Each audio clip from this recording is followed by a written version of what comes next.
Standing before you today is a planner, and I plan everything from my professional goals to my morning commute.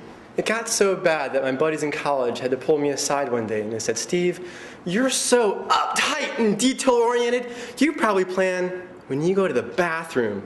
Mr. Toastmaster, fellow Toastmasters and honored guests, I had to plan when I went to the bathroom because every day was like drinking from a fire hose. I just couldn't come up for air. Now, I've evolved since then and learned to relax, sort of. When it comes to vacations, that planning demon rears its ugly head and is like, "Where are you going to go? What are you going to do? What are you going to do when you get there?" My vacations turned out to be these glorious projects. It's about 10 months ago, I thought ahead, like any good planner. It's like, you know what? I want to take some time off at the end of the summer to treat myself, to jump off the hamster wheel of life, to unplug from society. I've never taken a long-distance backpacking trip, so that's what I was going to do. The Cathedral of the Outdoors would be my playground for the summer. I decided to book my trip through a not-for-profit organization called Outward Bound. And their whole goal is teaching wilderness skills to all sorts of people.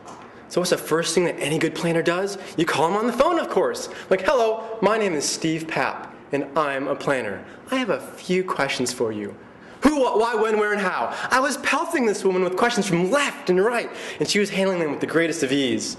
After many conversations, aka planning sessions, I had a training plan with a singular mission: to get in shape for my vacation. The days turned into weeks, the weeks into months, and 1 month from the start of my trip in early August, Outward Bound gives me a call. Say, "Hello, Steve, this is Outward Bound. We regret to inform you that your trip has been canceled due to low enrollment." All the training, all the planning, all the bloody questions you were asking me, down the tubes in an instant. I felt like I was hit in the gut with a Mike Tyson uppercut. That planning demon was knocked unconscious. And at that point, I realized this is an opportunity. This is an opportunity for me to do something completely different.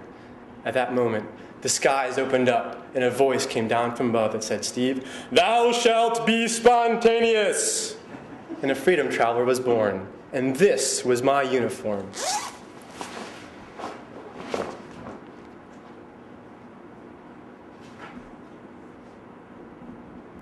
Now that planning demon was starting to come back to life. He was shaking off the cobwebs. He's like, "Where are you going to go now, Mr. Freedom Traveler? You've never been spontaneous." I'm like, "I don't need you." But he was right. Where was I going to go, and what was I going to do? I've always wanted to go to Italy. Check, done. I'm going to Italy. Now, what am I going to do when I get there? Well, I wanted to go to a major city where I could see art, architecture, and ancient ruins. Rome. Rome would be the perfect place for that. Now, I did a few other preparatory things in advance for my vacation. Not planning, just prepping. I bought a round-trip airfare ticket. Makes sense, I got to get back. I bought a guidebook just in case that planning demon wanted to read on the plane on the way over. I bought an Italian phrase book just so I can learn the local language. And I booked 2 nights at a hostel in Rome. I was gone for a total of 14 days, and 2 nights were spoken for. From there, I would go wherever the wind blew me. Now, I lived by a few maxims during this whole adventure. Maxim number 1, pack lightly. Now, this means different things to different people. So I had to consult a few folks that had some experience in this area. I wasn't planning, just consulting. And they said, "Steve, pack what you think you need and then take some away." Like, did you say take some away? I was like, "You're nuts." Normally I pack a refrigerator-sized suitcase, throw everything but the kitchen sink in there, and then, maybe then, I'm comfortable with the situation. But I did as told. I packed what I thought I needed, I took some away, and this was the result. This was my Freedom Traveler companion for 2 weeks in Italy. Don't get me wrong, I stuffed this bad boy to the gills, but if it wasn't fitting in this bag, it didn't come with me.